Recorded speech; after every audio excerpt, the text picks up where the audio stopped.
And it looks like you're live. Excellent. All right. Let me get set up here.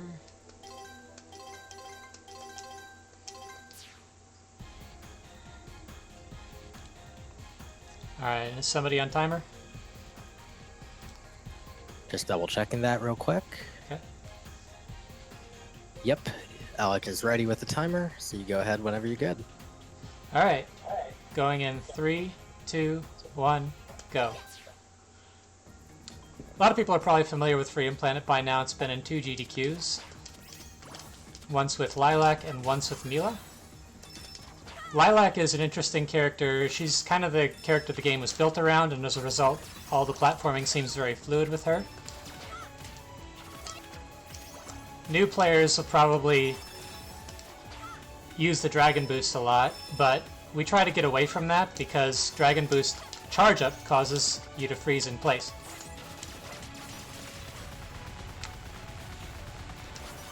She's got about a dozen moves, but where she really shines is in the combination of those moves. So I'm doing like dive kick out of boost. There's going to be a lot of stuff with cyclones, like right there, doing a cyclone to stay in the air for a moment and then dive kick downward.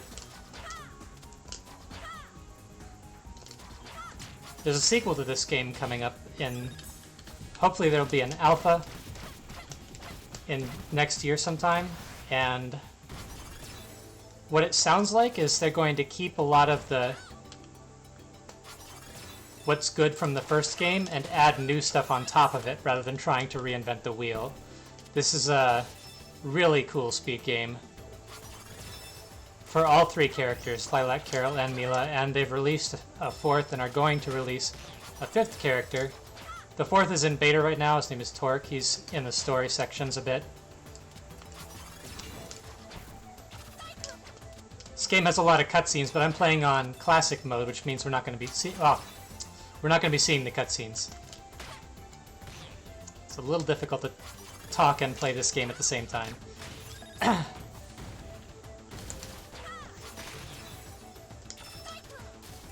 Right there is a cyclone jump. You're going to be seeing a lot of those. That's a ground cyclone attack followed by a jump, and if you use it on an upslope, it causes a lot of height. And if you use it on a downslope, you get a lot of distance on a very level trajectory. Some things have changed since last time Lilac was in a marathon. I think I might have done this at NASA as well. This is the first stage boss skip. This actually broke the game's timer. Because we skipped the end of stage trigger, like this stage complete screen would not show, so they had to patch the game to put a trigger up here.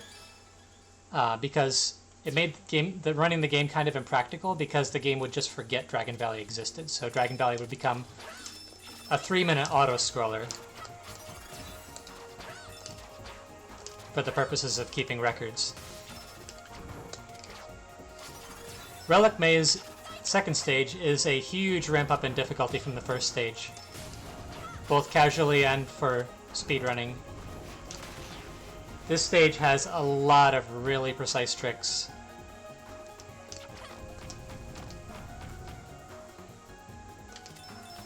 Like that. If I dived correctly there, that would have put me on the lower S-curve seamlessly. It's really cool to see when that happens.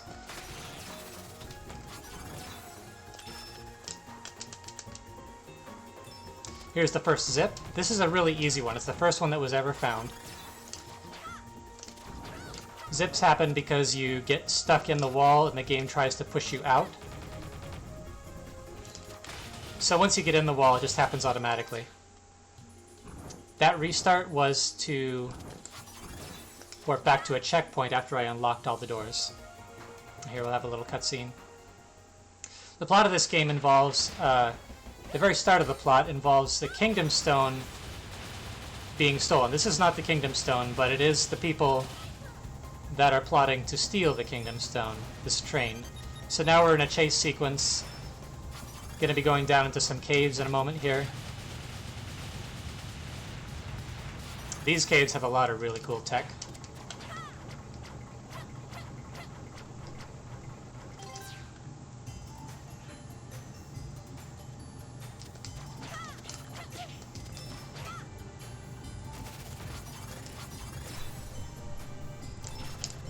Yeah.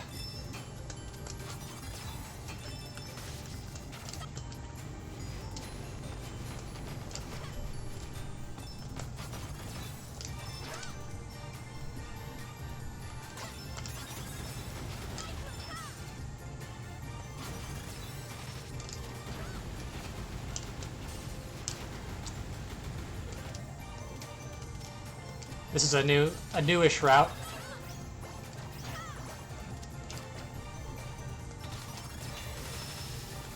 One thing Freedom Planet does very well is multiple routes through the stage, so it makes routing for a speedrun really interesting, and there's a lot of exploration.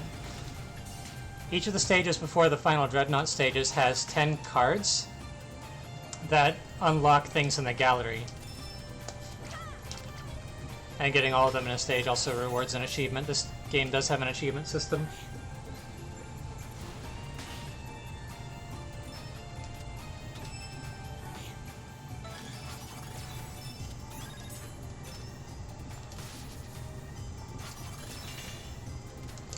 That was one of the few auto-scroll rooms in the game. Still plenty of tech in there on the way up.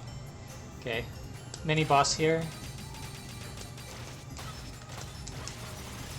And the boss at the end of this stage is one of the places that speedrunners, when they first start out, are going to struggle a lot. A lot of enemies in this game move based on how you move. So keeping them under control can be really tricky.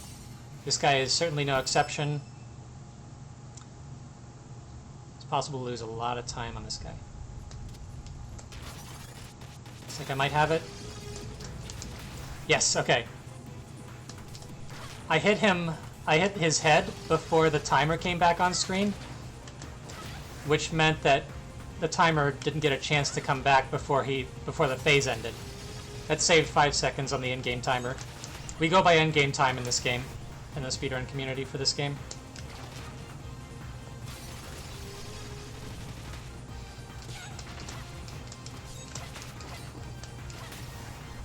It's a pretty decent fight so far. And as you can see, I'm using the left side of the screen there. Nice, caught up to him. 3:49 is a pretty good time for this stage. I was using the left side there. If I boost against a wall, I'll bonk and the boost will end. But if the screen ends and there's no wall there, Lilac will just stick against the wall and keep boosting until the boost runs out.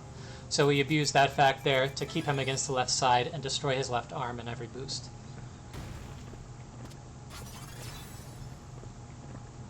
Alright, Fortune Knight, this is one of my favorite stages. The route has changed a lot in the past year on this stage. A lot of subtle improvements. And the tech in this stage is so cool. Starting from this moment onwards.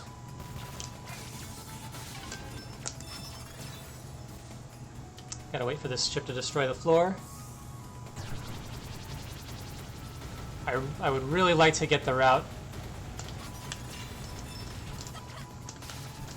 Okay.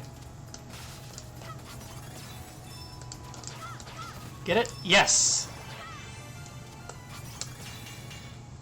Okay, wrong warp here. Very easy to do.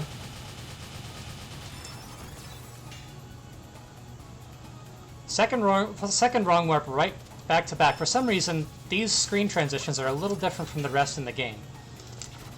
That allows us to do this. This one requires a setup. It's much more precise than that one I just did.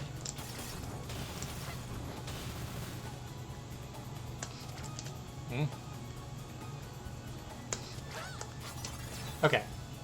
So essentially what I'm doing is hitting the loading zone twice. I activated a boost on the way into the loading zone so that I would come backward as soon as I hit it. Oh man! That was a perfect fight. That's really hard to do. Serpentine is one of those bosses that all his movements are based on your movements, and getting the boost timing and position perfectly to trap him against the laser like that is really difficult to do consistently. That's the best possible fight, getting 2 boosts and a few kicks.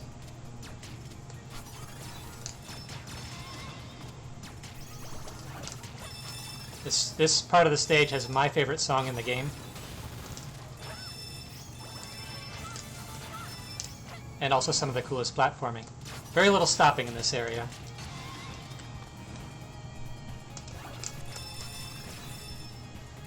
There's actually a lot more difficult strategy on those zip lines that involves canceling with a cyclone in such a way that you land very early.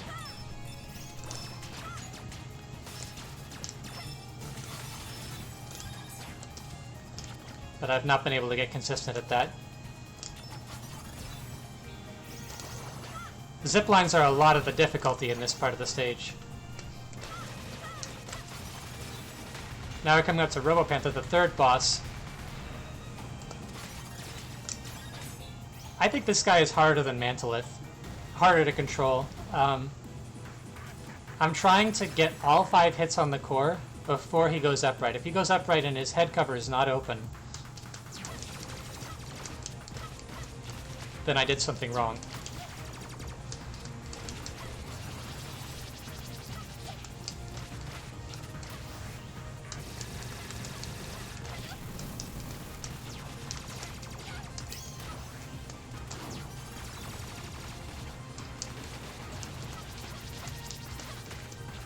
Yeah, he's gonna get it. I'm gonna try a move here.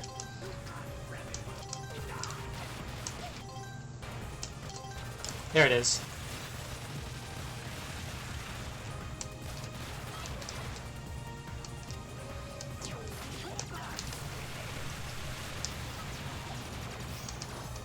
Alright, that's a pretty average time for me. Okay, so the move I did there at the end is one of the new tech found in this game recently. We call it a high cyclone. You have to jump and then pause into a very quick cyclone. And we don't understand exactly how it works. We don't understand the timing involved. It's just kind of a feel that a lot of people have, and some people are better than others. I'm not very good at them, so they're very useful later in the run, and unfortunately I haven't been able to learn those strategies because I just haven't gotten good enough at the move. High Cyclone is probably the hardest move Lilac has, just as a move by itself.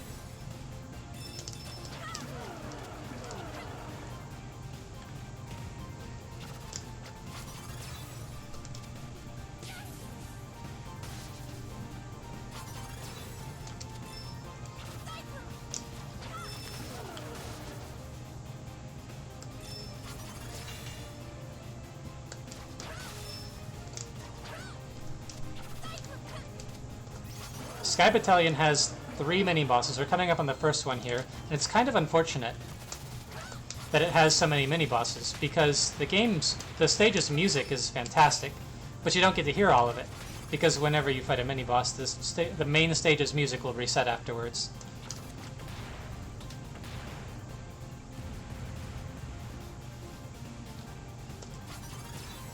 It's a bit of a non-linear stage too, because there are 3 ships, and you can fight them in any order.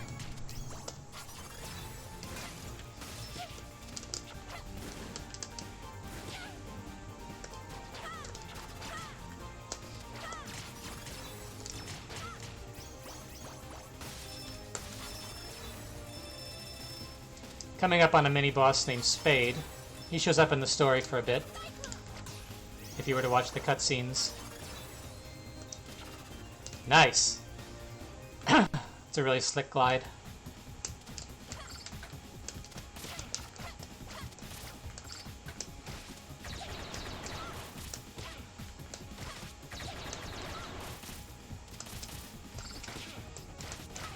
Okay, that was a pretty mediocre fight, but you can see how I was adjusting my movements to control where he went.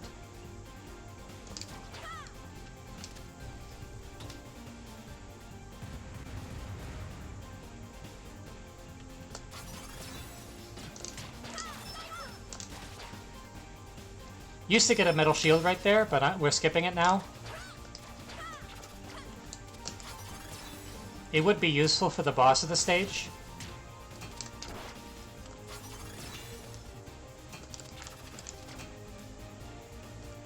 But it takes time to get, and we found ways to beat the boss without the shield efficiently.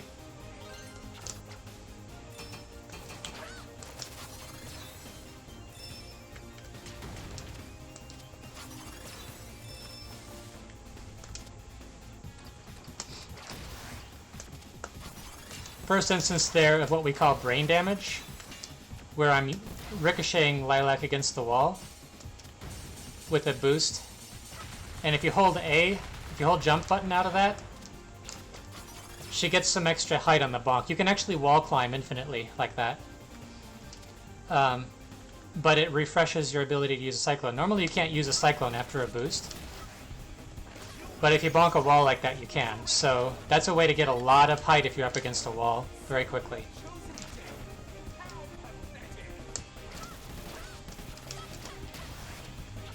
Ugh. Metal Shield, which is the shield I would have gotten, makes you immune to almost all of this guy's attacks. Thunderbird uses mostly electrical attacks. Everything but these ram attacks you'll be immune to.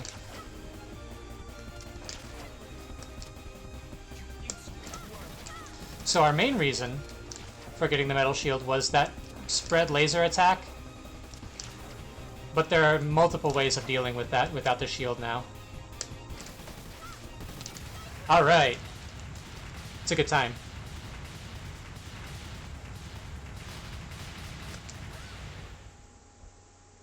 We'll be seeing him again, as he just said. And the next time we see him will be the hardest boss in the game. At least for Lilac. Jade Creek is another fantastic high movement stage. There's some new tech in this area as well.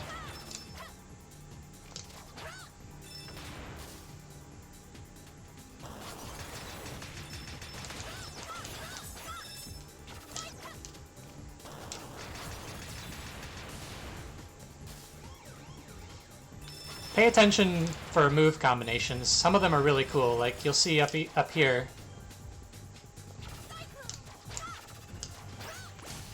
Didn't even have to touch the ground to do those switchbacks. Just switch between a Cyclone and a dive kick. Cyclone is an incredibly versatile move. It's one of Lilac's best moves. We use it in a lot of situations.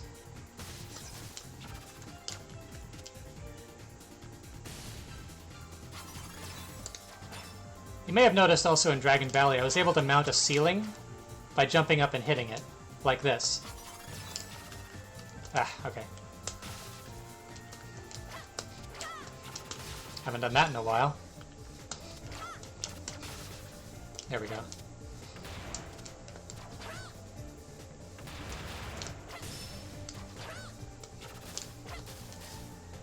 So, the game treats everything as a slope. And if you're up against a ceiling, it checks which way you're moving, not necessarily where you came from, so you can trick the game very easily into letting you grab onto a ceiling when it doesn't really make sense physically for you to do that. Very long glide here. This is extremely hard to nail. Oh, I got it. I get that maybe 20% of the time.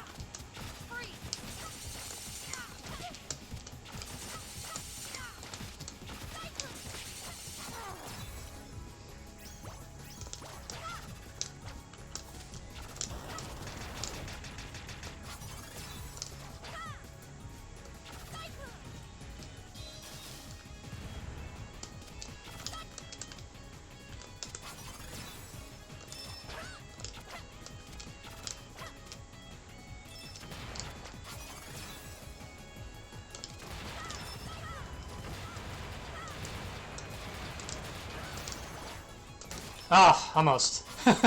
That's a great finish to that. If I could have hit those boxes without breaking them, I could have gotten a glide at the end there. Really cool sequence. We call it the submarine dash. By the way, Villagen, if you have any donations at any time, feel free to jump in. Sure. Well, we did have a $46 donation from Mr. Cab. There was no comment, but I assume that referenced the number of minutes he took for his run. So thank you very much, Cab. Nice, I grabbed the water shield. You kind of have to play chicken with the edge of the cliffs there and risk bonking to get that water shield.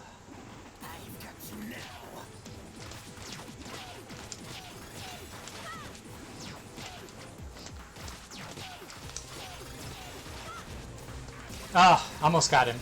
One kick from death. That strategy on Serpentine is something I found kind of by accident.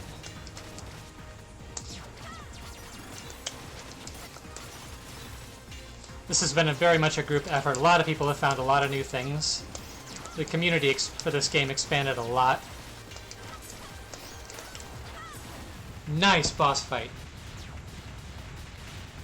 Very clean. A lot of new strats were found by people like Jinzugun, Chromotrope, Succinct, and Punchy. Flatterv. Flatterv found a lot of strats when he joined. He started running as Mila, and he's since taken Lilac completely by storm. He's significantly better than anybody else at Lilac. It's like a robot. It's just a joy to watch him play. He's the one who ran Mila at SGDQ this year.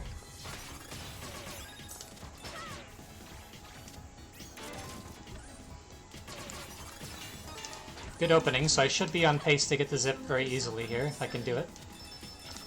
This is one of the more difficult zips in the game. Very strict positioning there. Intrusion detected. Please remove yourself from the facility.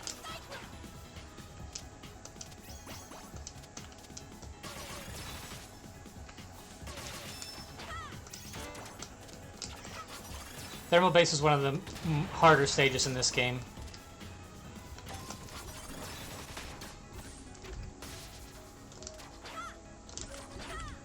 Another zip. This is a fairly easy one.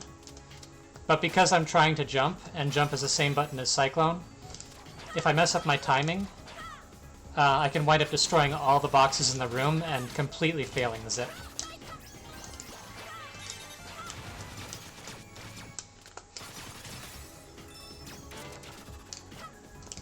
Nice.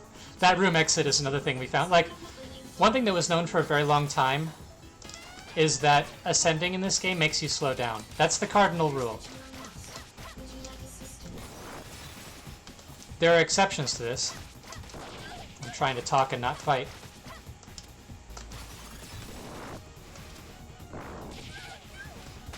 Okay, whatever.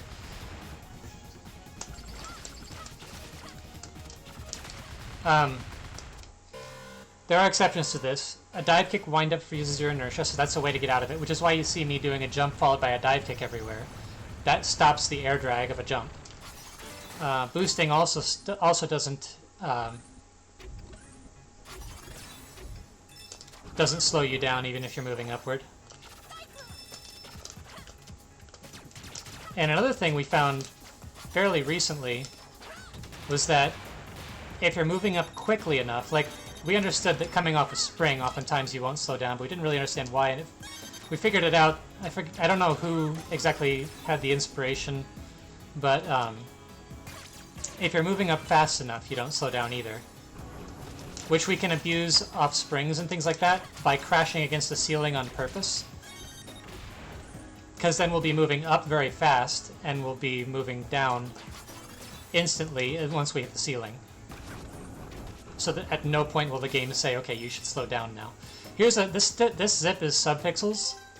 Ah, I didn't get that at NASA either. I got the execution correctly. Unfortunately, that trick is subpixel dependent. Sometimes if you execute correctly, you'll just be on the wrong subpixel and you will not get into the wall. One of these days I'll get that at a marathon. Those pounders, I'm being very careful around them on purpose. They're one of the few ways to instantly die in this game. And there's no way to survive these. A lot of other sources of death I can just boost through, but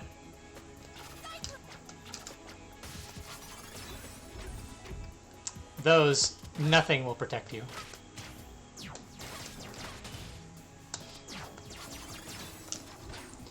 Doesn't matter that I lost my shield there. In fact, I actually want to drop my shield. If I didn't lose it there, I would drop it in this boss fight.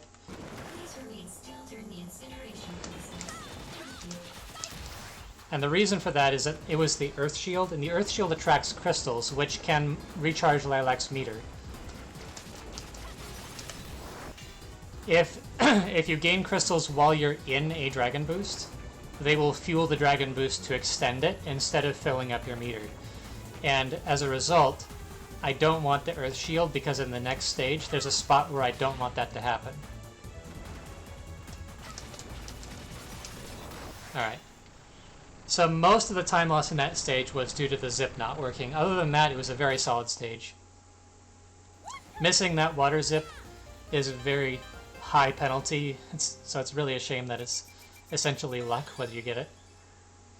But I'm never not going to try it.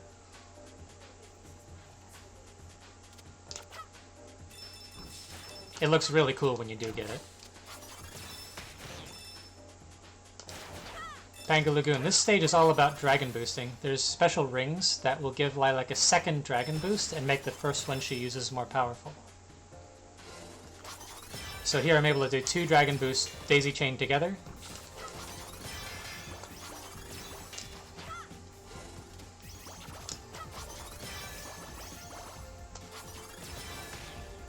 Also, you may have noticed that Lilac winds up before a boost in such a way that often rolls if I'm on a floor or a wall. As a result, we're able to pre-boost a lot of the time, saving the wind-up time by boosting before we need to. Ah! I completely missed my cue there. Sorry, I gotta back up.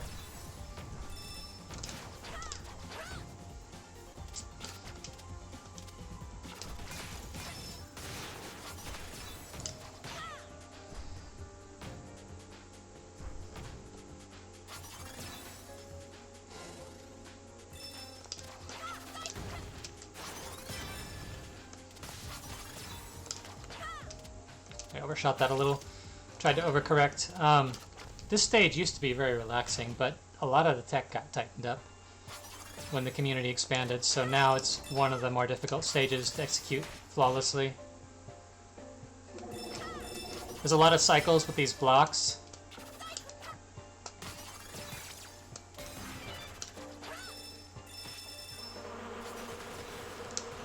One thing about speedrunning games for a long time, like if you spent a while on a game, a lot of the improvement that comes from that isn't really, like some of it's getting more consistent at strats, but a lot of it is just developing backups for everything that goes wrong. You encounter so many mistakes that you learn how to correct for all of them.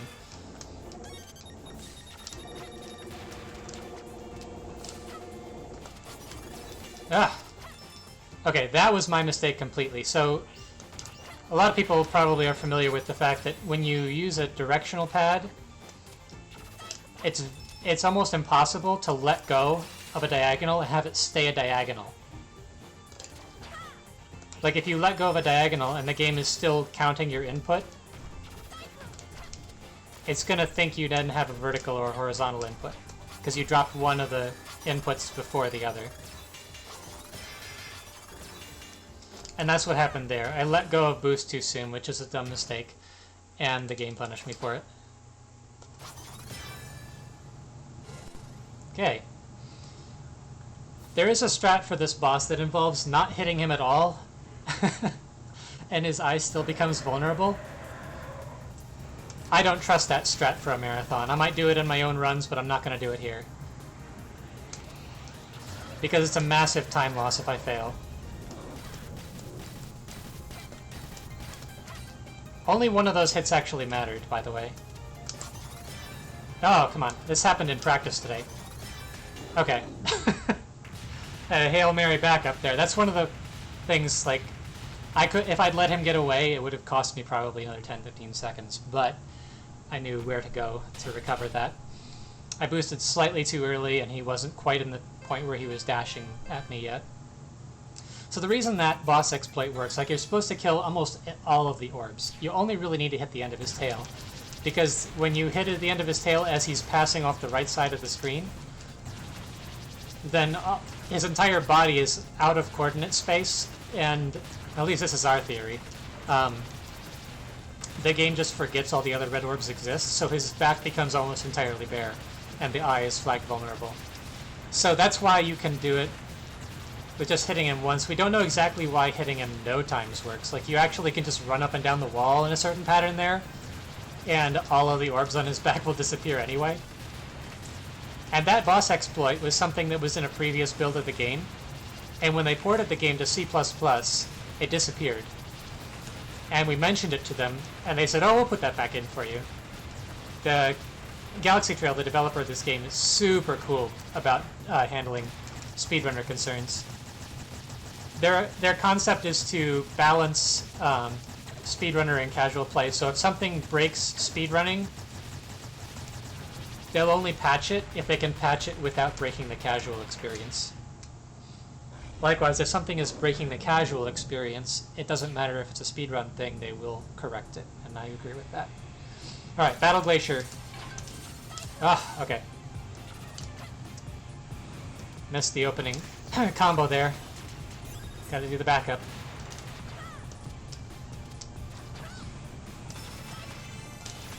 Another thing about running the game for a while, you have the benefit of all the old routes to draw on if something goes wrong and you have to do something unexpected.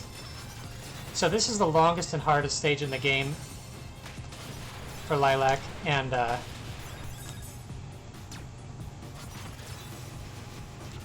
I don't even care because it's so cool that it makes up for how hard it is. Like, the tricks in this stage are amazing if you can do them.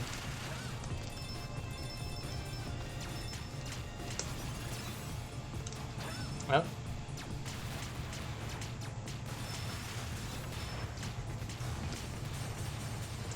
because I lost the Earth Shield there, I was not able to take the upper route, which is slightly faster. This stage is all about shield management.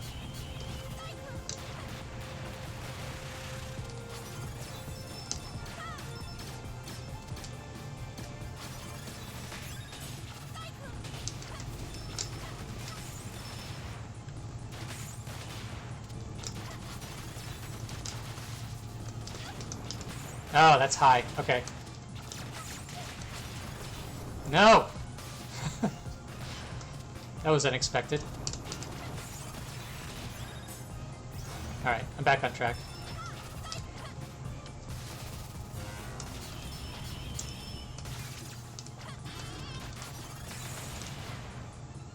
It's possible. There's like 1 pixel of space where you can make that boost through those 3 missiles. Also chain you, like, give you enough height to go through that hallway. Nobody's consistent at it, though. Another boss where I'm manipulating his direction. When he goes for a jump, I'm moving the way he's facing, which is manipulating him to kind of jump in place. If I were moving toward him,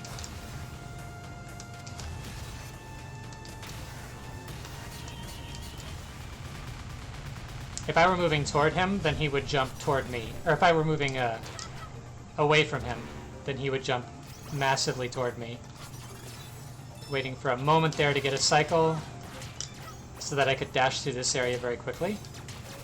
Another zip here. This is a pretty difficult one. And the setup is dependent on subpixels. That looks good.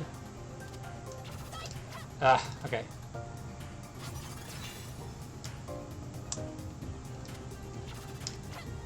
Okay, I was 1 pixel to the right and I didn't notice. This has a 1 pixel setup space. Okay, that is definitely correct. There we go.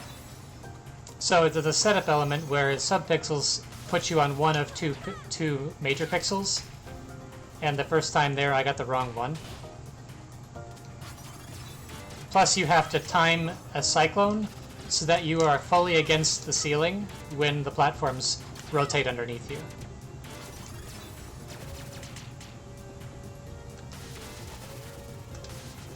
This stage is absolutely brutal. It punishes mistakes very harshly.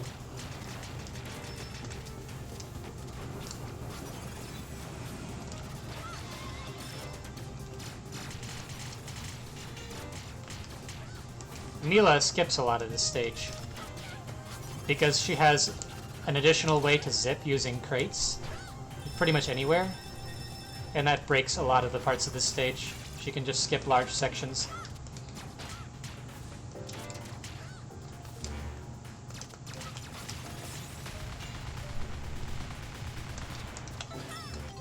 This restart is for meter. Okay, a little bit early on that. Oh, did I get it? I did not get it.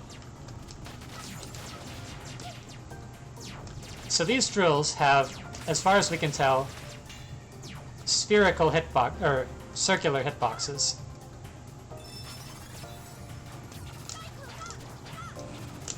And in that particular spot, if I mess up the drills, then I wind up getting punished severely by the enemies that all catch up to me. And this is the hardest boss in the game right here. He's kind of out of reach most of the time, so the game wants you to wait until he comes down.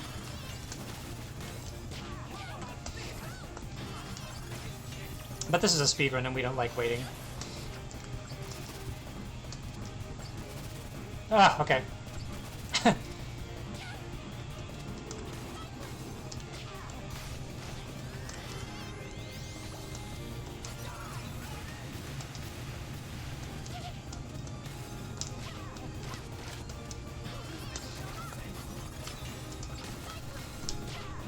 Oh man, okay. Going Daredevil. Oh! Oh my gosh, that is the first time that has ever happened to me. It's possible to die on that boss after you kill him.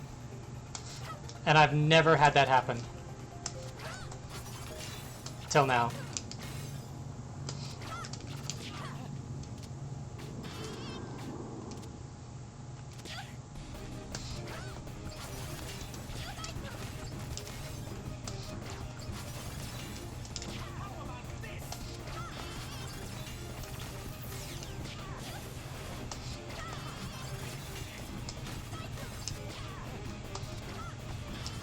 Ah.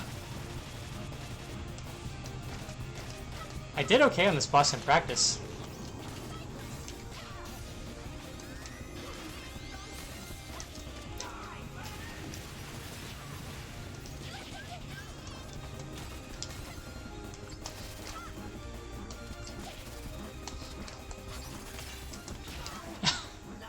Oh my gosh. So a good time for me on that stage would be about 4 minutes 50 seconds, to give you an idea of how that went horribly, horribly wrong. Battle Glacier has a tendency to do that, though. Dying on the boss at the end of the boss fight, in a long boss fight, really did not help the time. I saw it coming, too. I saw as soon as I killed the boss, I saw myself drifting in the laser and could not get out of the way. I was holding right, and I just didn't get out of the way in time. What I should have done there was just drop to the floor and waited for the next cycle round. Not taking the risk. Alright, last 4 stages, Final Dreadnought. These are all short stages. This is a very fast short stage. A lot of warps in this stage. And of course warps make you travel automatically, but don't let that fool you. This stage is pretty difficult to optimize. A lot of it, that purple ball shooter thing you just saw, we call those pylons, and those... okay, the cycles will change. The cycles are global, that is. So getting on a good cycle with them is kind of important because they will just block your path. I have no idea what cycle I'm on now. Oh, okay, it's a good one. Sort of. Screwed up the cyclone jump, but I got a good pylon cycle. Oh! Too early.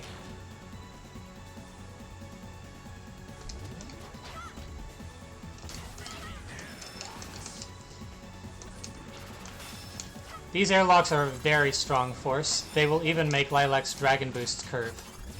Like that.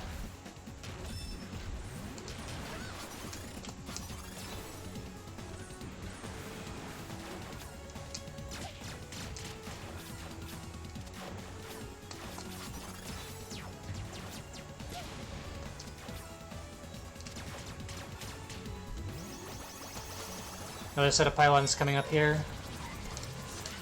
Okay, played nice.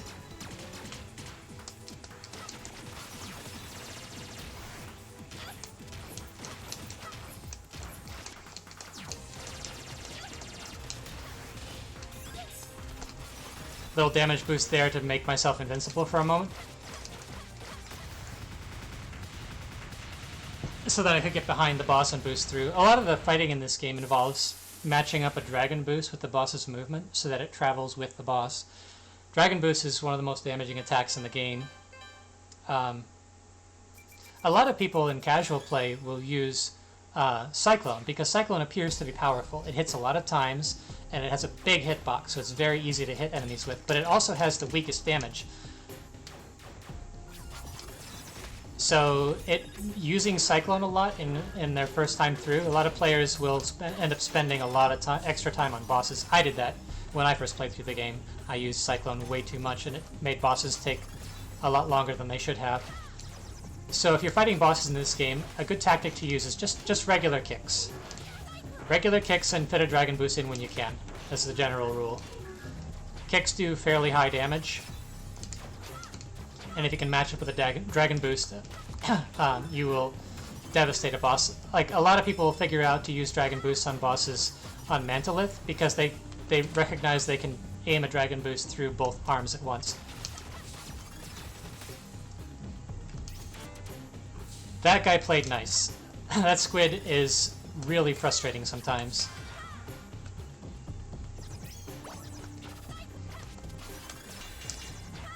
As a matter of fact, speaking of first time playing, that squid room just completely wrecks first time players. You get stuck in there because the flowers regenerate. So they're constantly shooting in your way as you're trying to hit the squid. Oh.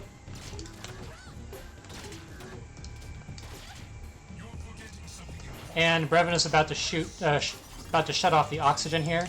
So I have a limited amount of time to get to the first water shield, which also allows me to breathe. Like, it allows me to breathe underwater and also in a vacuum.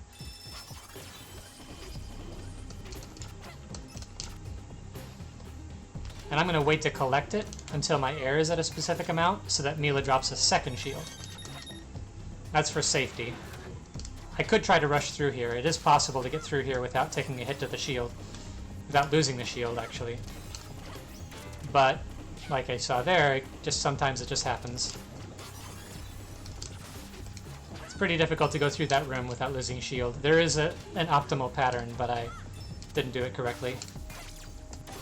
Now another zip. 2 pixel window for this one. And I landed directly on it. Nice.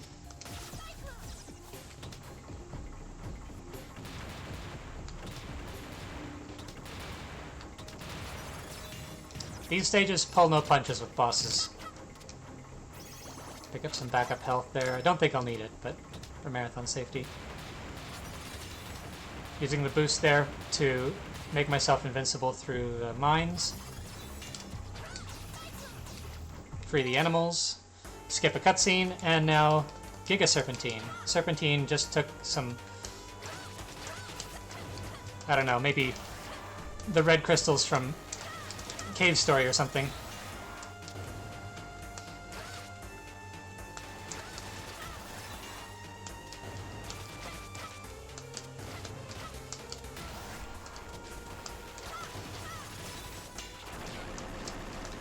Good fight. Alright, that's a pretty decent time.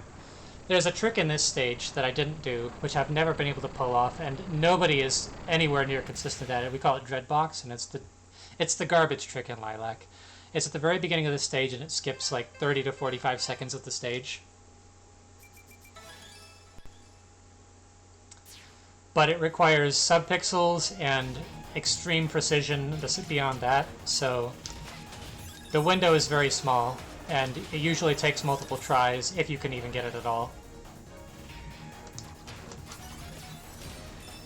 The reason it helps is because you wind up not having to backtrack, and you keep an extra key card, so you can skip going to get a card later. This is a really fun, fast stage.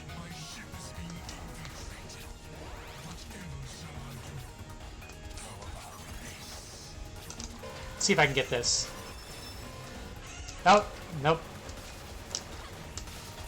There's a cyclone jump there that is very difficult, and you have to do something a little unusual with it, where you kind of hold down longer than you should, so you're steering it down instead of up, which doesn't usually happen. And I just learned it a little while ago, but I wasn't able to execute it there. Nice! That going over that bulldozer there, super precise. It makes this hallway a lot smoother.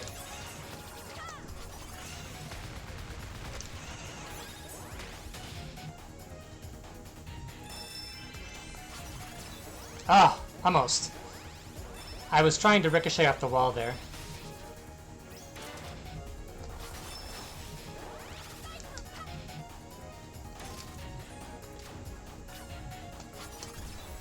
Ah.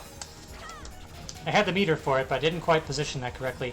One of the difficulties with tricks like that is that, like, I'm trying to come off a quarter pipe, and my speed will be variable, so the boost position is going to depend on my speed, which is really tricky to execute. There's a spot in the beginning of Battle Glitch that's like that too, where the position at which you start your boost has to depend on your speed, or else you'll hit something, because of how the wind-up delays the boost going off. A lot of tricks for Lilac actually involve that, because the dive kick involves a wind-up as well, so oftentimes you might wind up as you hit a floor, so that you dive kick as soon as you leave the floor, as soon as you move past it.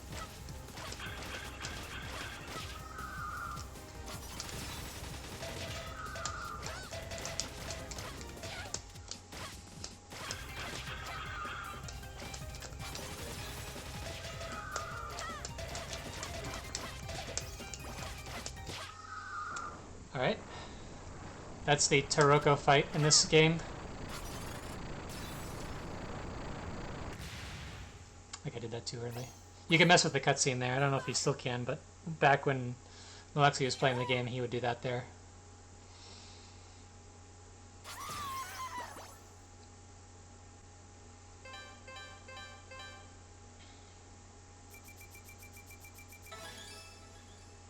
Okay, final stage. This one is very clench, and there's a lot of cycles.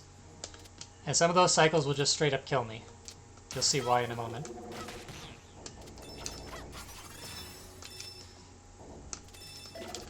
There's also an absolutely stupid zip in this stage that was found recently,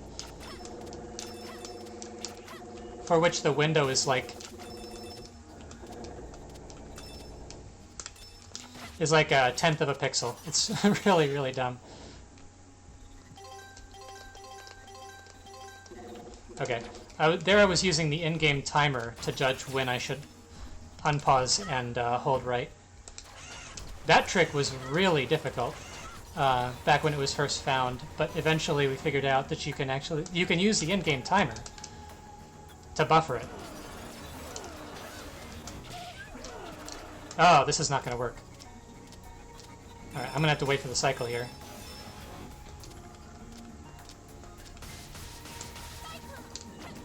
If I had made that cycle, if I had damage boosted enough there, I would have been able to skip 2 full cycles of this hyper laser. The Death Star cannon. Probably not going to make it out of this chamber either. Oh my gosh. Okay, so this is the reason for the clench. And I failed the fastest strategy, but I'm getting kind of the basic strategy. I'm also low on health, so first boss here could kill me. High chance to kill me, in fact. Remember our old friend Absolution from Battle Glacier? He's back, and he's got more tricks.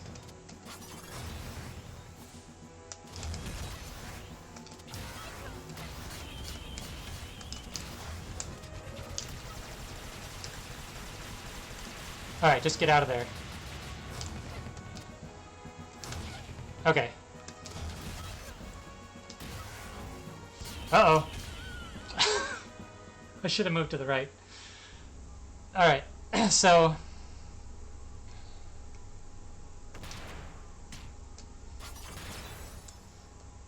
it's kind of what I expected would happen. If I'd had the meter there, I could have boosted through him.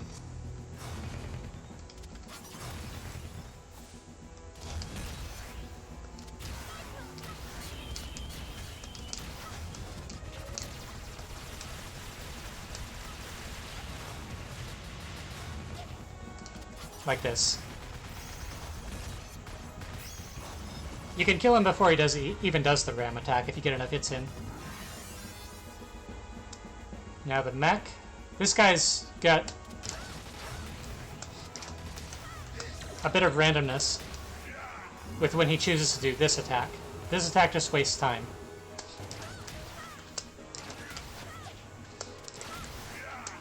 Oh!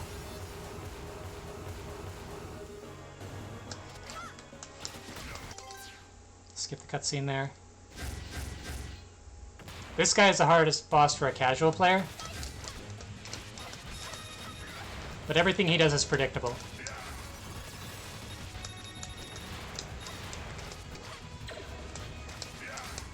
Ah! Barely got him before the air dashes. Alright, because of the death in Absolution 2, that wasn't a terribly good stage. The run end is coming up soon here. It's when the crystals count down to 0.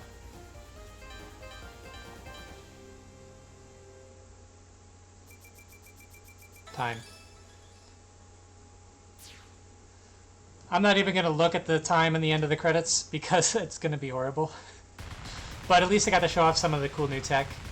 I'm kind of on hiatus from this game. I came out of retirement to de-rust on this game and learn some of the new stuff and show it off at this marathon.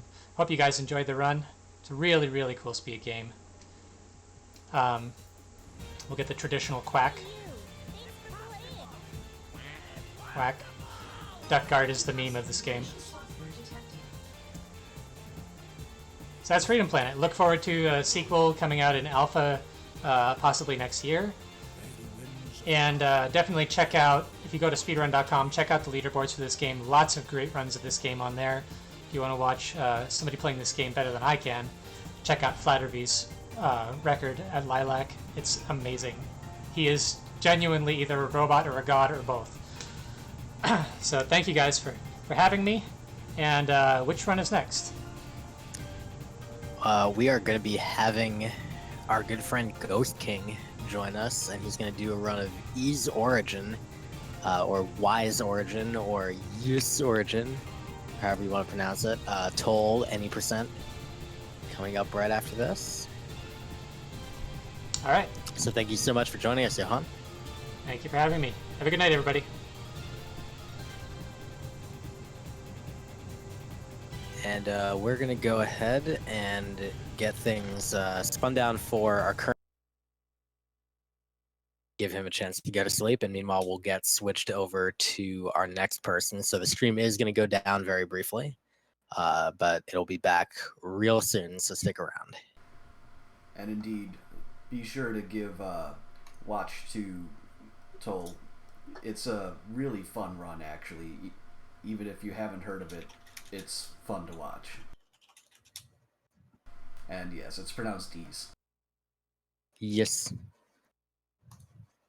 Weiss. Alright, that's it for me. Peace, everyone.